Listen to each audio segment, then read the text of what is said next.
나는 마음이 간사한 사람들을 싫어합니다. 나는 주의 법을 사랑합니다. 주는 나의 피난처이시며 방패이십니다.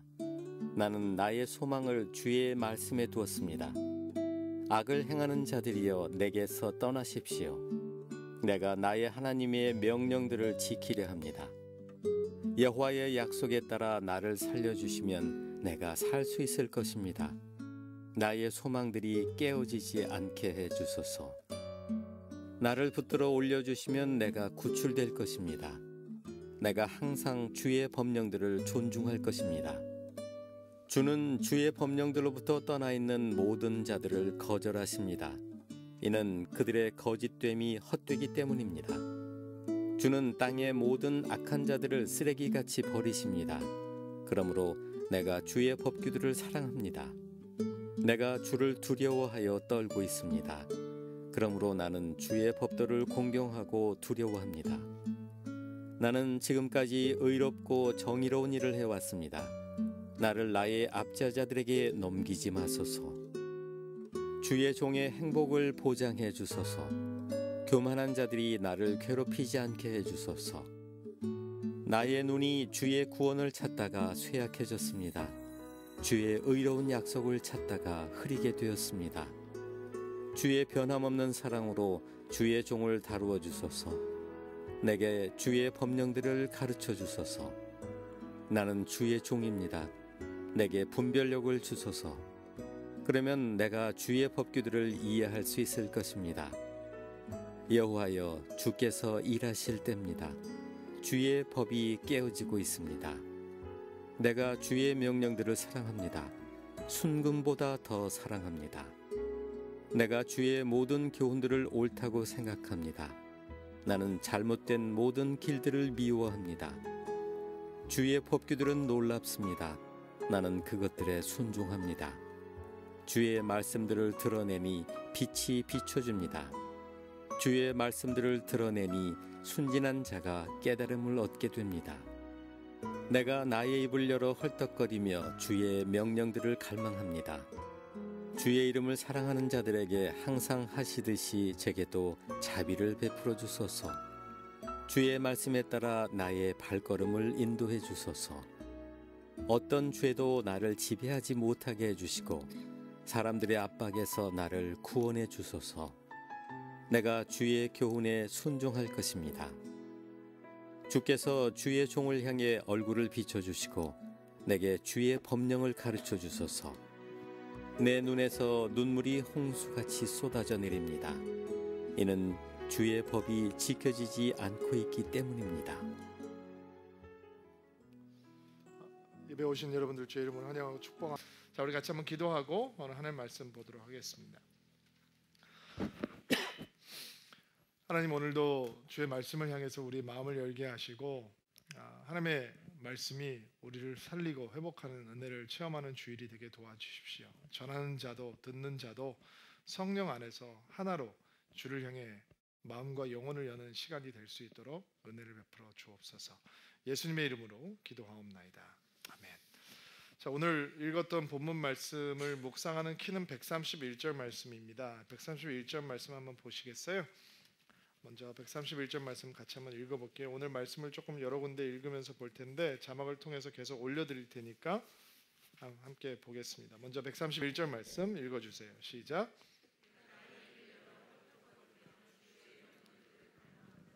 자, 내 입을 열어 헐떡거리며 주의 명령들을 갈망합니다. 이 시편 기자의 고백을 배우는 시간이 오늘 되기를 바라는데 비슷한 고백이 시편 41편 말씀에 등장을 합니다. 1절 말씀 한번 읽어볼게요. 시작.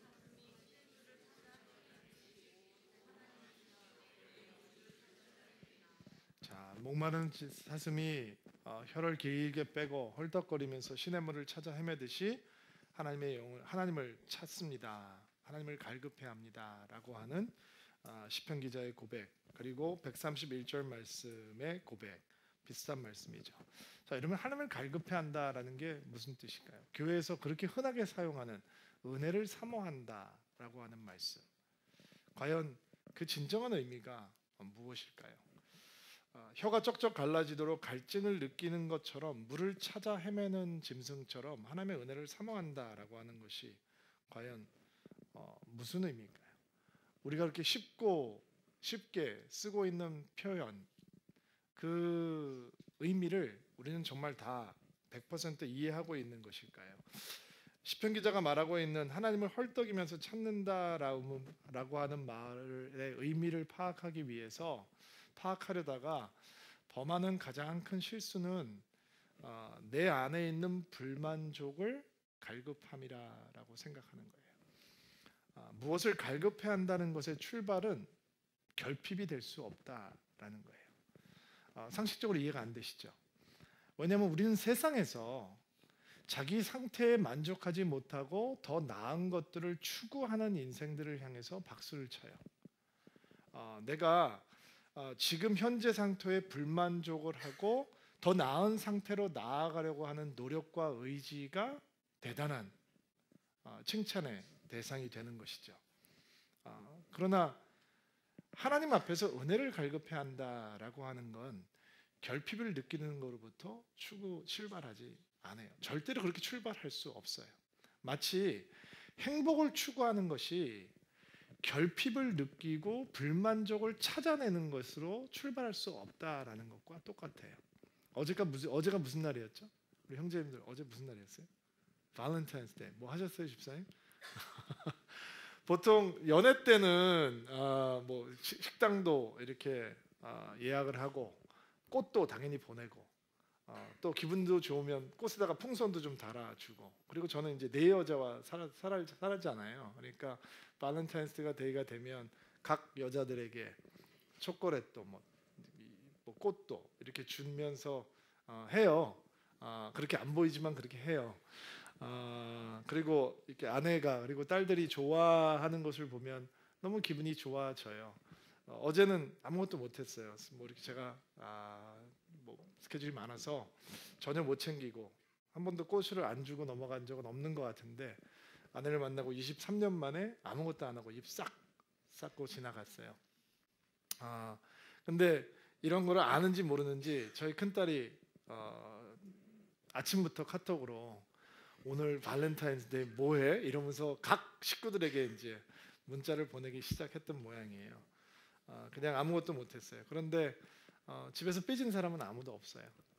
옛날 같으면 삐졌을 뻔도 한데 아내도 둘째도 막내도 아빠 오늘 뭐 특별한 날이야? 선생님이 유치원에서 뭐 오늘 특별한 날이라고 얘기를 했는데 이제 잊어버린 거죠. 무슨 특별한 날인지 잊어버리고, 저희 가정사역에서는 부부들 잊어버리지 않게 하기 위해서 발렌타인스데이 디너 시간도 마련해 드렸는데 막상 저는 못 챙겼어요. 근사한 디너 대신 저희는 수제비를 먹었는데 행복한 하루를 보냈어요. 만약에 저희 아내나 저희 딸들이 아빠 옛날에 이렇게 챙겨주더니 이게 어떻게 된 거야? 우리에 대한 마음이 식은 거야 라고 하는 불만족으로부터 출발을 한다면 그것을 행복에 대한 추구라라고 얘기할 수 없는 것처럼, 그렇죠? 공부를 안 하는 사람들이 공부를 해야 되겠다라고 하는 각성이 성적은 향상시킬지 모르지만 우리의 영혼을 채우는 것들은 단순히 내가 뭔가 결핍하고 있다라는 것으로부터 출발해서는 절대로 하나님 앞에서 갈급해하고 만족하는 것으로 나아갈 수 없다라는 거예요. 내가 뭔가 부족하다라고 느끼는 것은 죄의 결과예요. 우리가 지금 시편 기자의 영혼을 통해서 배우고자 하는 고백은 결핍 때문에 생기는 갈급함, 뭔가 추구함이 아니고 채워졌을 때 느끼는 갈급함으로부터, 만족으로부터 느끼는 갈급함이라는 거예요. 자, 시편 기자가 우리에게 가르쳐주고 있는 마치 목마른 사슴이 물을 찾아 헤매는 것처럼 헐떡이면서 하나님을 추구한다, 하나님을 찾아 헤맨다 라고 하는 그 상태는 결핍을 느낄 때 우리에게 오는 상태가 아니라 참 만족을 맛본 사람들이 더 깊은 배고픔과 갈증으로 나아가는 상태이다라고 하는 것을 이해하는 것이 오늘 시편 기자가 우리에게 가르쳐주고 있는 영성을 이해하는 데 첫 발걸음이 됩니다. 왜냐하면 하나님께서는 우리에게 만족을 주신다라고 하는 것을 약속하고 계시기 때문이에요. 마태복음 5장 말씀 잠깐 볼게요. 마태복음 5장 6절 말씀 자막을 통해서 올려드릴게요. 읽어주세요. 시작.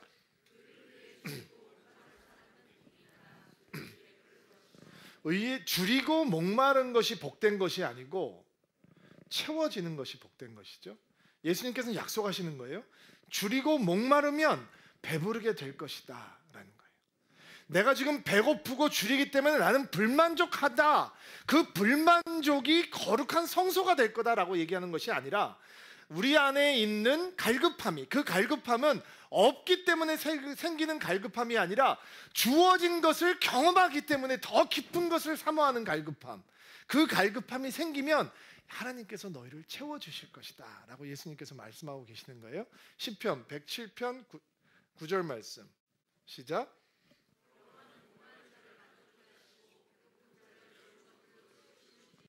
자, 하나님께서는 목마른 자를 만족해 하시고 배고픈 자를 좋은 것으로 채우시는 분이시다. 하나님의 약속이죠. 이사야서 55장 말씀, 너무 유명한 말씀인데 한번 읽어보시겠어요? 시작. 너희 목마른 사람아 다 와서 마셔라. 돈이 없는 사람도 그리고 하나님께서 너희의 영혼을 살찌우는 음식을 먹게 될 것이다 라고 약속을 하시죠. 예수님께서 약속하십니다. 마태복음 7장 8절 말씀, 구하는 사람은 누구든지 받을 것이다. 찾는 사람은 찾을 것이다. 그리고 두드리는 사람들에게는 문이 열릴 것이다. 뭔가 부족한 것을 발견하는 것이 갈급함의 은혜가 아니라, 그것이 출발이 아니라 하나님께서 채우시는 것을 바라보면서 시작하는 마음이 시편 기자가 우리에게 가르쳐주는 갈급함이라는 것입니다. 여러분, 이 뭔가 부족함을 자꾸 보고 느끼는 것은 광야의 마음이에요. 이스라엘 백성들이 이집트를 탈출한 다음에 광야로 들어가잖아요. 광야는 거친 곳이에요. 아무것도 잘하지 않아요. 광야는 약속의 땅으로 나아가는 과정이죠. 그러나 그들이 광야로 들어왔을 때 없는 것들을 발견하기 시작해요. 이집트 땅에서는 고기도 먹었고 생선도 먹었고 부추도 먹었고 오이도 먹었고 마늘도 먹었고, 근데 광야에서는 그런 것을 할 수 없다라고 하는 결핍을 보기 시작해요. 만약에 결핍을 느끼고 부족함을 느낄 때 우리가 더 큰 갈급함을 나아갈 수 있다면 광야야말로 하나님을 체험할 수 있는 최고의 자리여야 하는데, 광야에서 이스라엘 백성들은 가장 마음이 굳은, 목이 굳은 백성들로 돌변하고 있었다는 것입니다. 영적인 갈급함은 채워지지 않은 것을 보고 몸부림치는 것이 아니라 이미 채워져 가고 있는 하나님의 은혜를 보면서 또 다른 기대감으로 충만해지는 것을 의미하는 것입니다. 그래서 다윗이 이런 고백을 할 수 있는 것이죠. 유명한 시편 23편 1절의 말씀인데 한번 읽어주시겠어요? 시작. 내가 다 가졌기 때문에 내가 부족함이 없습니다 라고 고백하는 것이 아니라 하나님께서 나의 목자이시기 때문에 나는 만족합니다 라고 얘기를 하는 거죠. 여러분, 영화 에비에이터라고 하는 영화 기억나시나요? 하워드 휴즈의 일대기를 그렸던 영화입니다. 세계에서 가장 큰 비행기를 만들었던, 지금도 미국 LA 가면 박물관에 가면 볼 수 있는 비행기, 풋볼 경기장만한 날개를 가진 거대한 비행기였죠. 아마 가장 유명한 억망장자 중에 한 사람이 하워드 휴즈였습니다. 대통령들을 뒤에서 조종할 만큼 힘이 있고 당시에 최고의 전설적인 여배우들 베티 데이비스, 에바 가드너 같은 여인들과 연문을 뿌리면서 사람들의 주목을 받았던 사람이죠. 이 사람이 가졌던 유명한 일화 가운데 이 사람이 편직증, 강박 증세가 있었던 사람인데 라스베가스에 있는 어느 호텔의 스위트에 머물러 있다가, 그 스위트라고 하는 곳은 사실은 노름으로 돈을 많이 쓸 사람들을 위해서 열어놓는 공간인데, 하워드 휴즈는 바깥에 나가서 노름을 하지 않고 거기 그냥 숨어서 살기만 하니까 호텔에서 그 사람을 쫓아내려고 했어요. 그러니까 이 사람이 화가 나가지고 호텔을 사버렸어요. 시가 두 배의 가격으로. 그러니까 대단한 재력을 가지고 있던 사람이었어요. 그러나 그의 말로는 너무 비참했어요. 어느 누구도 신뢰하지 않고, 그리고 세균 감염에 너무너무 두려움에 사로잡혀서 머리도 깎지 않고 손톱도 깎지 않고 약물 중독에 편직 강박 증세에, 그리고 목에다가 쿠키 하나를 걸어놓은 상태로 그냥 가엾게 영양실조로 죽어갈 수밖에 없는 영혼이 되어버렸죠. 가진 것이 없어서 만족하지 못했나요? 아니죠. 시편 기자의 말이나 다윗의 말이나 그들은 모든 것이 주어졌기 때문에 만족함을 느낀다라고 얘기하지 않고 그들은 하나님께서 목자가 되셨기 때문에 만족할 수 있다라고 고백을 하고 있습니다. 그 채우심의 은혜, 하나님의 채우심을 경험한 사람만이 가질 수 있는 영적 갈급함. 어떤 사람들은 이렇게 얘기해요. 하나님 은혜 좀 체험해 봤으면 좋겠습니다. 아니, 그거는 갈급함이 아직 아니에요. 그 갈급함보다 하나님께서 은혜의 방울을 떨어뜨렸을 때 시작되는 갈급함이 성경에서 얘기하고 있는 진짜 갈급함인 거예요. 여러분, 한 번도 초콜릿을 먹어보지 못한 어린아이가 내가 초콜릿을 사모합니다 라고 하는 건 진정한 사모함이 아니란 말이에요. 은혜를 맛본 사람이 그 은혜를 사모하는 거예요. 제가 옛날에 이렇게 친구들이랑 등산을 한번 갔다가 제가 이렇게 걷는 거, 등산하는 거 별로 안 좋아해서 잘 몰라요. 근데 등산하는 친구들이 있어서 따라 올라갔다가 뭐 이렇게 물통을 막 차고 가더라고요. 근데 저는 그냥 난 물 많이 안 마셔 그러면서 아무것도 안 하고 그냥 간편하게 올라갔어요. 그리고 몇 시간을 걷는데 제가 가지고 있던 조그만 물통에 있는 게 이제 물이 다 떨어졌어요. 그리고 자존심이 상해서 애들한테 물을 좀 나눠달라는 얘기를 하지 않고 이제 산을 걸어 다니는데 정말 혀가 마르더라고요. 혀가 이렇게 드라이해지더라고요. 혀가 이렇게 샌드페이퍼처럼 드라이해지더라고요. 그리고 친구들이 제가 이제 저를 골탕을 먹이려고 목마르니라고 물어보지는 않는 거예요. 걔네들은 산을 타는 애들이니까 제가 어떤 몸의 상태인지 뻔히 아는지도 절대로 저한테 물어보지는 않더라고요. 그래서 제가 버티다 친구들한테 물 한 모금만 달라고 얘기했어요. 그러니까 우리 성찬 컵 있잖아요.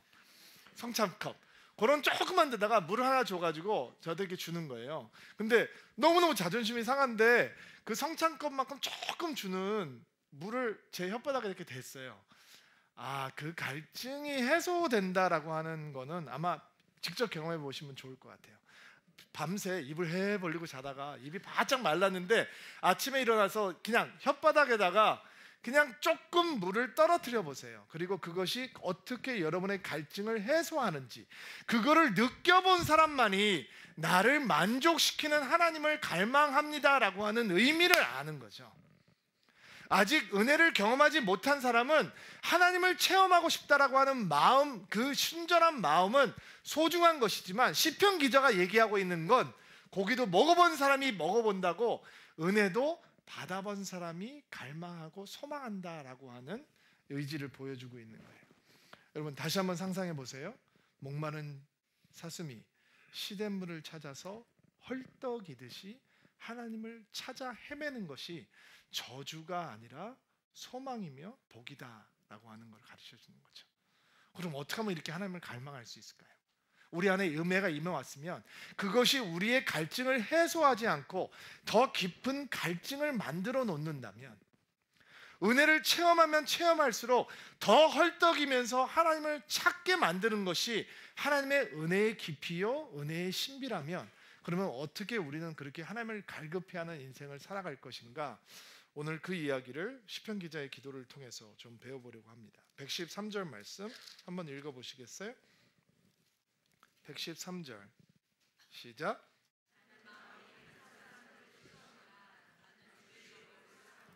자, 마음이 간사한 사람을 싫어한다라고 표현을 하는데 개역 성경은 두 마음을 품은 사람을 멀리한다라는 표현으로 등장을 해요.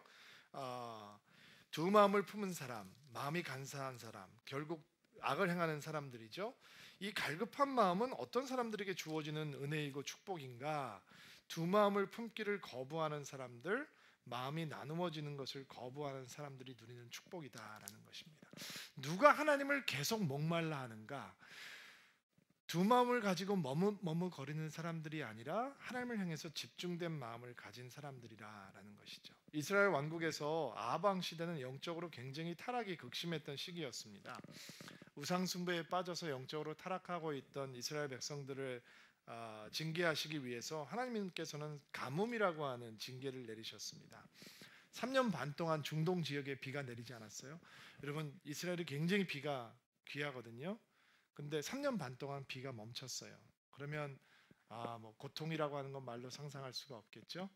왕까지 물을 찾아서 다녀야 될 정도로 이스라엘은 극심한 가뭄 가운데 고통했습니다.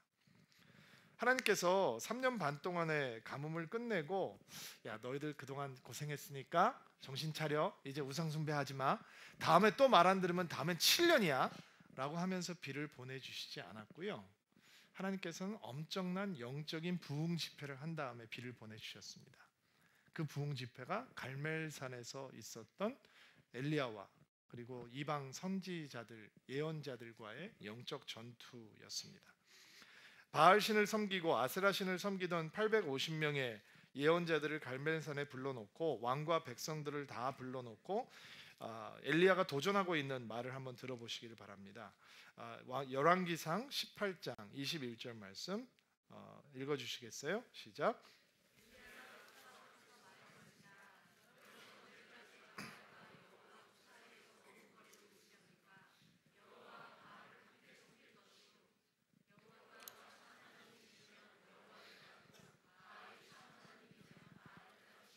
자,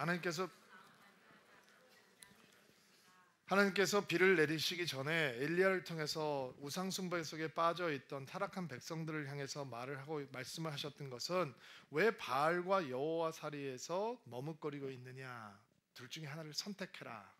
근데 백성들이 아무 말도 하지 않고 잠잠하게 있었다는 거예요. 무슨 얘기죠? 바알을 버릴 수가 없었다라는 말씀입니다. 그래서 이 엘리야는 이런 제안을 하죠. 자, 제단을 만들자. 너희들도 제단을 만들고 나도 제단을 만들겠다.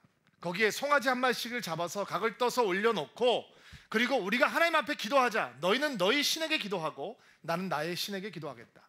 기도했을 때 하나님께서 하늘에서 불을 내려서 이 재물을 사르신다면 그 하나님이 진짜 하나님이실 것이다. 너희 먼저 기도해라. 그러니까 바알을 섬기고 아세라를 섬기던 예언자들 850명이 제단을 돌면서 열광을 하면서 춤을 추면서 기도를 합니다.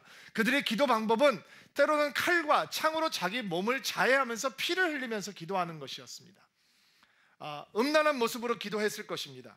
엘리야는 아침 점심을 지내면서 기도하면서 물부짓고 있던 이방 예언자들을 향해서 너희 하나님이 졸고 있을지도 모르니 크게 소리 질러서 깨워라, 여행 갔을지도 모르니 불러와라 라고 하면서 조롱을 합니다. 그리고 아무리 기도를 해도 그들 제단에는 불이 떨어지지 않았습니다. 이제는 엘리야의 차례입니다.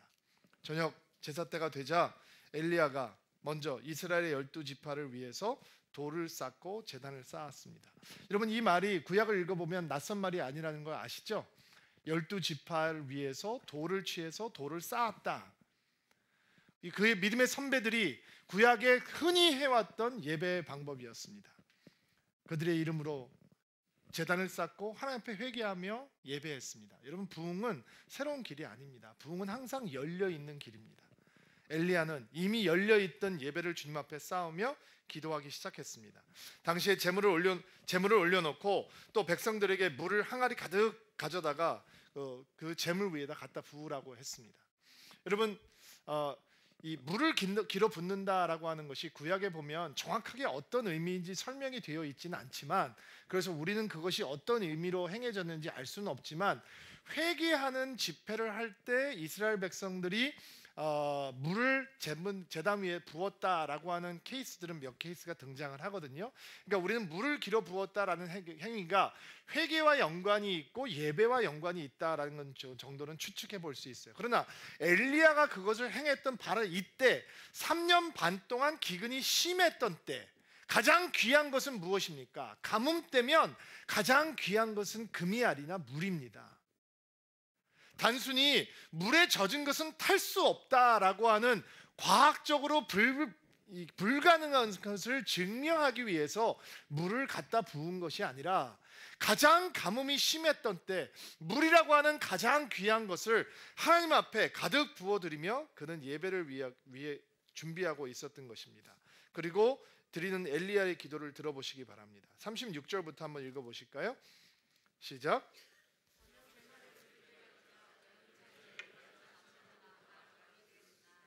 여호와여, 주님은 아브라함과 이삭과 이스라엘의 하나님이십니다.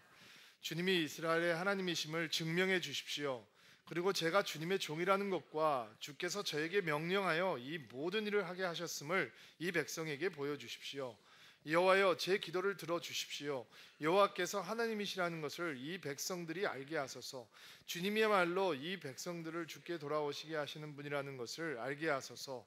여호와의 불이 하늘에서 떨어져 재물과 장작과 제단의 둘레의 돌과 흙을 태우고 도랑의 물을 말렸습니다.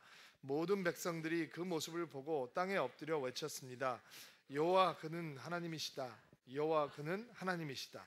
자, 가뭄을 끝내기 전에 하나님께서는 바알과 하나님 사이에 머뭇거리며 간사한 마음, 두 마음을 가지고 있던 이스라엘 백성들의 마음을 하나님께로 돌려놓으셔야 했습니다. 흩어졌던 마음이 하나님께로 집중될 때 영적인 갈급함은 살아나는 것입니다. 이번 주에 터키로 선교를 나가시는 헌신한 목사님과 교제하는 시간을 좀 가졌습니다. 저의 아내와 초등학교 때부터 한 교회에서 자라난 형제였습니다. 제가 그 형제를 만났을 때는 대학생이었는데요. 25년 전쯤에 만났던 형제예요.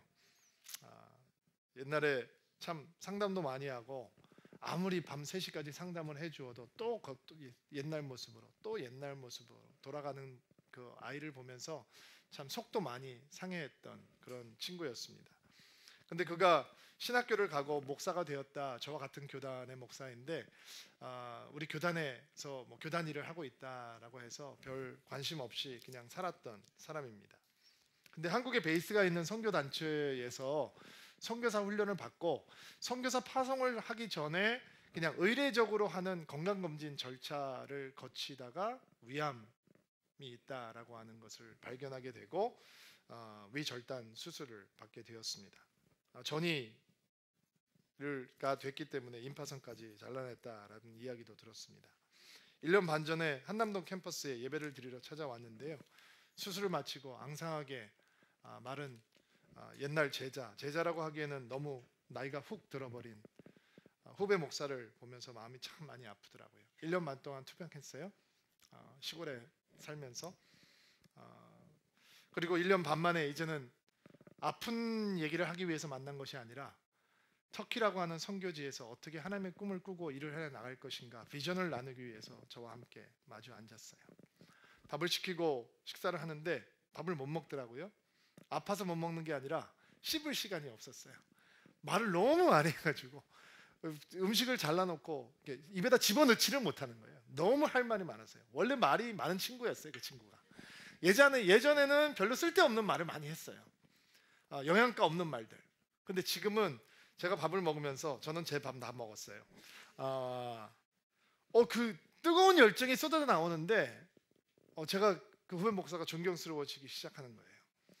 지난 3개월에 한 번씩 이 검사를 받아야 됐대요. 계속 암이 번지고 있는지 안 번지고 있는지. 그리고 갈 때마다 1박 2일, 2박 3일 정도 병원에 입원하면서 검사를 진행하게 되는데 갈 때마다 그의 마음은 무너져 내렸대요. 너무 이해가 돼요. 그리고 하나님 앞에 붙들고 매달렸대요. 살려달라고 붙드는 것이 아니라 하나님의 일을 하게 해달라고 붙들고 매달렸다는 거예요. 복음을 전하게 해달라고 붙들고 매달렸다는 거예요. 간증을 듣는데 제가 막 마음이 뜨거워지더라고요. 미국에 어렸을 때 간 친구인데 경상도 사투리가 지금 시골에서 올라온 사람만큼 심한 친구예요. 그리고 저를 보면서 그러는 거예요. 목사님 제대로 살고 있습니까? 근데 그 말이 제 마음을 후렵하기 시작하더라고요. 그가 가지고 있는 갈급함이 내 안에 있는가? 그 안에 있는 복음의 열정이 여전히 내 안에서 뛰고 있는가? 그는 건강에 대한 보장도 미래에 대한 보장도 없어요. 새 아이 됐고 가서 현지에서 맨 땅에 헤딩 하면서 선교 사역을 해 나가야 될 거예요. 그러나 그는 머뭇거리지 않고 하나님을 선택하고 있었어요. 그걸 보니까 제가 마음이 뜨거워졌어요. 돕고 싶다, 꿈꾸고 싶다라는 생각이 들었어요. 이라크에 예수 믿는 사람들이 많거든요. 훈련해야 되는데 훈련을 못해요. 목사들이 함께 모여있으면 너무 좋은 테러리스트의 타겟이 되니까. 그래서 이라크에 있는 목사님들을 훈련하기 위해선 다른 곳으로 데리고 나와야 되는데 제일 안전한 베이스가 터키예요. 그래서 터키에 데리고 나와서 이라크에 있는 목사님들도 이란에 있는 목사님들도 따로 좀 훈련을 하자라는 비전까지만 나누었는데 그거를 해줄 사람이 없어서 저희 서울드림교회는 몇 년 동안을 기다리고 있었어요. 근데 지금 몸이 아픈 이 목사가 하나님을 향한 갈급함을 가지고, 무슬림을 향한 갈급함을 가지고 자기 나가겠다는 거예요. 그리고 꿈을 꾸겠다는 거예요. 그리고 비전을 나누었어요. 그의 눈이 반짝이기 시작해요. 그리고 밥도 반도 못 먹었는데, 목사님, 제가 지난 1년 반 동안 제 가슴이 가장 뜨거워지는 시간이 지금입니다, 되고 있습니다, 얘기하는 거죠. 저희 아내가 그 친구를 굉장히 구박하는 사이인데, 그 친구가 떠난 다음에 그 친구의 이름을 보면서 걔 진짜 선교사가 됐네 라고 얘기를 하면서 가슴이 먹먹해졌던 기억이 나요. 여러분, 갈급함은 항상 그 갈급함을 보는 사람들에게 감동을 줘요. 누군가가 하나님을 소망한다면, 배고파한다면, 하나님을 향해서 갈증을 느낀다면, 그것을 보는 순간 하나님의 사람들은 가슴이 설레기 시작해요. 다른 갈급함도 있어요. 가짜 갈급함. 저는 이민교회에서 신앙을 배웠거든요. 조그마한 이민교회에서. 저희 교회 목사님은 아주 소박하고 평범하셨어요.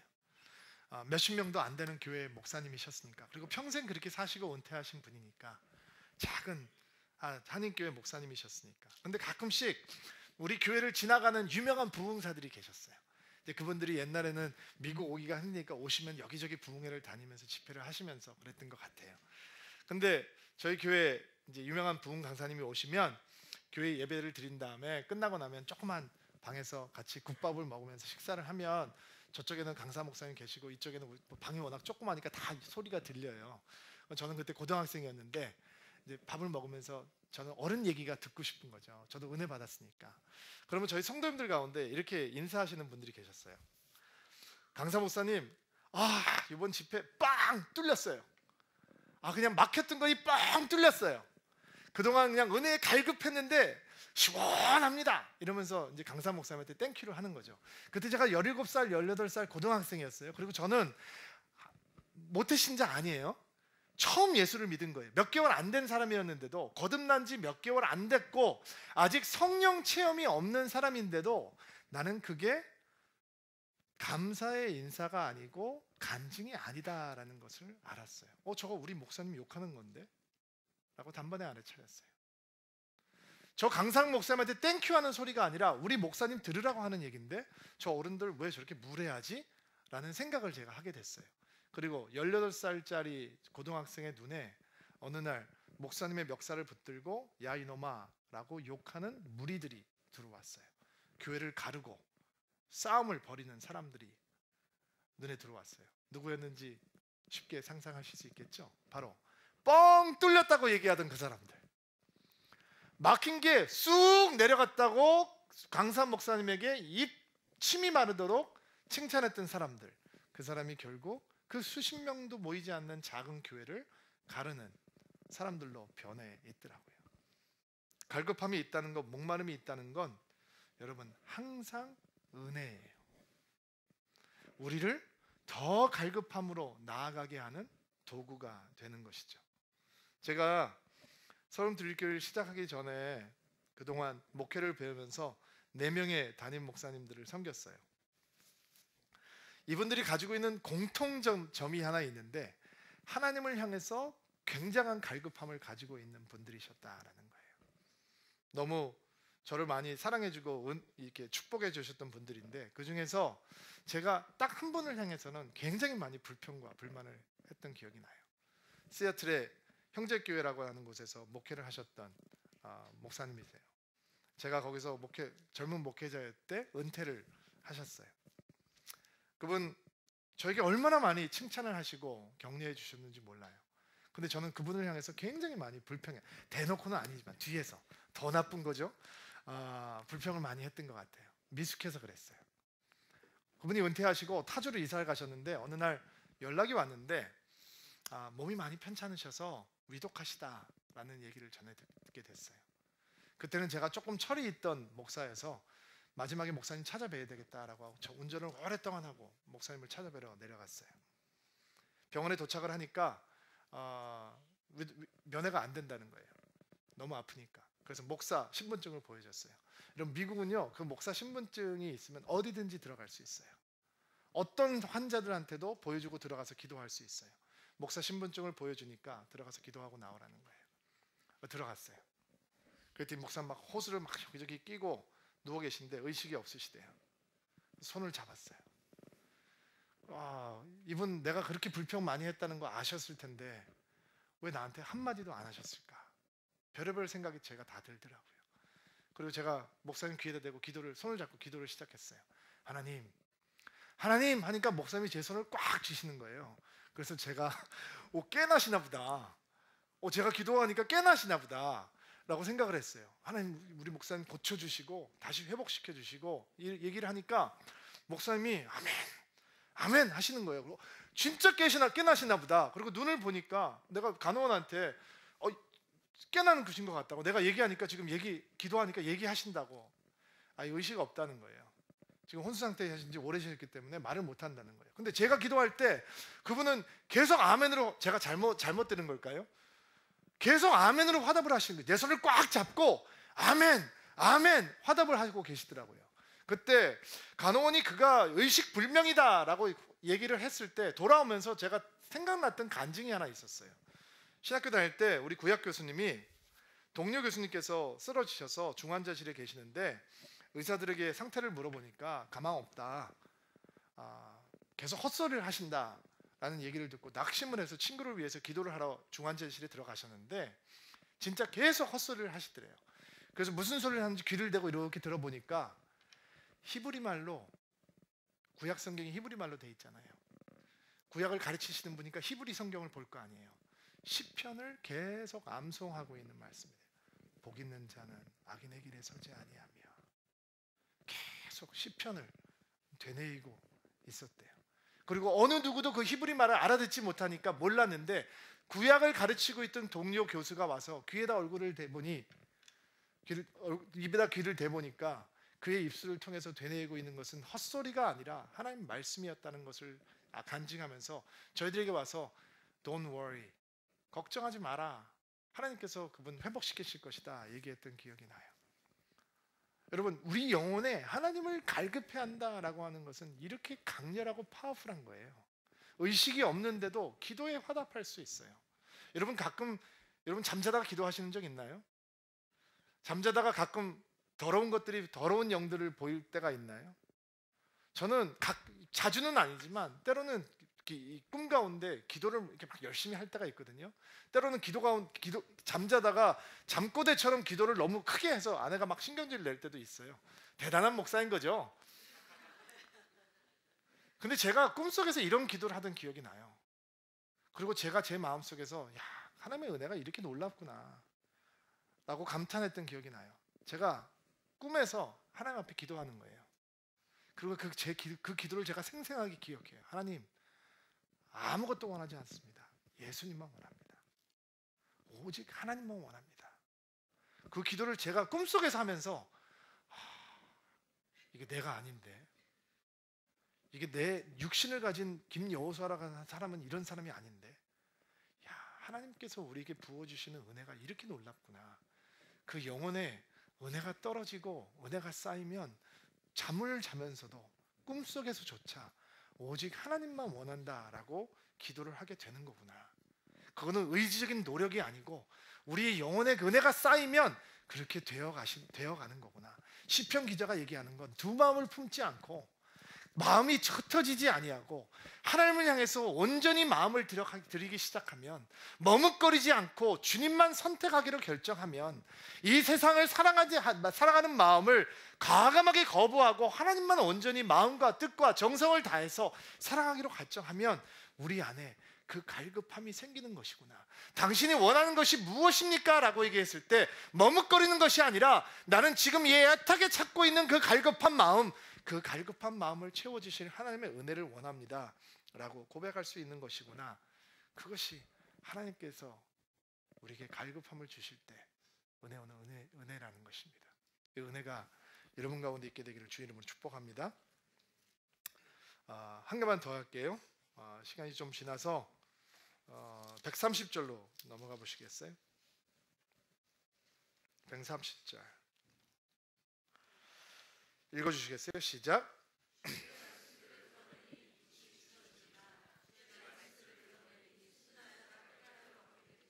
자, 흩어지지 않은 마음, 집중된 마음, 나눠지지 않은 마음, 그 마음을 온전히 하나님 앞에 드릴 때 우리 안에 더 깊은 갈급함이 생긴다. 130절 말씀을 보면 주의 말씀을 드러내니 빛이 비추어집니다. 너무 흔하게 등장하는 표현 같은데 여기서 연다, 드러낸다라고 하는 단어가 개역 개정을 보면 좀 다르게 번역이 되어 있어요. 130절을 개역 개정판으로 한번 좀 올려주시겠어요? 시작.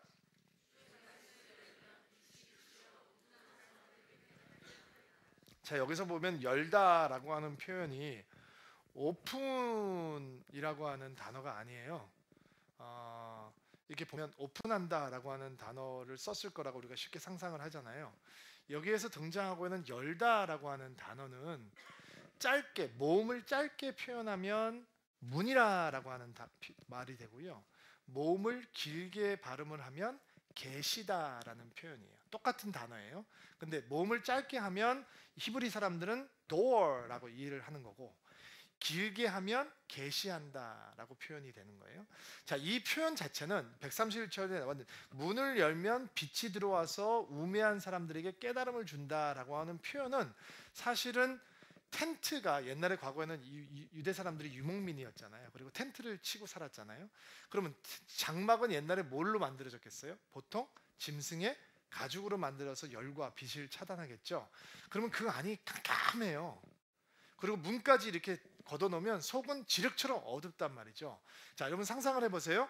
그 장막을 거두어내면 그 어두워져 있던 텐트 안을 빛이 들어오고 빛이 구석구석을 조명해 주는 거잖아요. 지금 시편 기자가 쓰고 있는 이미지가 그런 이미지인 거예요. 우리의 삶이, 우리의 인생이 하나님의 말씀이 들어오지 않으면 그렇게 빛이 차단된 것처럼 어둠 속에 있는데, 말씀이 그 장막을 거두어내고 빛으로 들어오시면 구석구석 비춰지지 않은, 빛이 안 가던 곳까지 비추게 되고, 순진한 인생이 아니라 우매한 인생, 이노센트한 게 아니라 이그노런하는 사람들, 무지한 사람들에게 깨달음을 하나님께서 주신다라고 하는 것이죠. 사실은 이 이미지를 가장 적절하게 사용하고 있는 사람은 사도 요한이에요. 사도 요한이 말씀 되신 예수님께서 이 땅에 오셨다라고 말씀하시죠. 하나님이 말씀이 되셨다라고 얘기하죠. 그리고 그 말씀이 세상의 빛이었다라고 말씀하세요. 그 빛이 이 세상에 오셔서 사람들을 비추었지만 사람들은 그 빛을 찾지 않았다라고 얘기하거든요. 빛을 하나님께서 보내주셨지만 하나님께서 보내주신 빛을 사람들께서 무시했다라는 것이죠. 그러나 그 빛이 이 땅에 오셔서 우리의 삶을 구석구석 조명해 주기 시작할 때 우리는 말씀의 은혜를, 그 말씀을 받는 사람들이 되어간다라고 하는 것을 요한이 설명하고 있는 것입니다. 여러분, 빛 되신 말씀, 생명 되신 말씀이 우리의 교회 생활, 종교 생활뿐만 아니라 우리의 삶의 모든 부분에 빛을 비치시기 시작할 때가 우리가 정말 하나님을 향해서 갈급해지기 시작할 때라는 것이죠. 보통 이렇게 신앙생활 하다 보면 교회 생활은 말씀대로 가는데 직장 생활은 상식대로 가는 경우가 많고, 하나님과 나와의 관계에서는 말씀이 중요한데 부부가 부부 생활을 해나가면서는 말씀이 별로 중요하지. 애를 키울 때는 인포메이션이 더 중요하고, 대학을 지나갈 때는 욕심을 따라, 야망을 따라 가는 게 더 중요해지기가 너무 쉽잖아요. 말씀이 빛이 돼서 우리 삶 속을 비추신다는 말씀은 말씀이 안 붙들고 있는 영역이 하나도 없이 그냥 장막을 열어 제끼면 바깥에 있는 빛이 텐트 안을 비치듯이 말씀이 우리 안으로 들어오면 우리의 삶의 모든 영역에 하나님의 빛을 비추셔서 오직 종교 생활을 통해서만 하나님을 사모하는 것이 아니라 우리의 삶의 모든 현장에서 하나님을 사모하게 하시며 하나님을 깨닫게 하시는 것이 진정한 갈급함이다라고 하는 것을 시편 기자가 우리에게 오늘 말씀하고 있는 것입니다. 자, 131절 말씀 다시 한번 읽어볼게요. 다시 한번 읽어주시겠어요? 시작. 내가 나의 입을 열어 헐떡이며 주의 명령들을 갈망합니다. 오늘 나누었던 이 말씀이 여러분의 영혼을 일주일 동안 붙들어주는 하나님의 은혜의 말씀이 되기를 주의 이름으로 축복합니다. 더 깊은 갈급함으로 나아가는 한 주가 되기를 예수님의 이름으로 축복합니다. 같이 한번 기도합시다. 하나님, 오늘도 주의 말씀을 아멘으로 받습니다. 간절히 소망하긴 주를 향한 더 깊은 갈급함이 넘치는 인생이 될 수 있도록 주께서 은혜를 베풀어 주옵소서. 하나님, 주님을 사랑하는 마음으로 어려운 이웃들을 향해서 헌금을 드립니다. 드림 헌금이 쓰여지는 곳에서 주의 사랑과 복음의 은혜가 충만할 수 있도록 은혜를 베풀어 주옵소서. 예수님의 이름으로 기도합니다.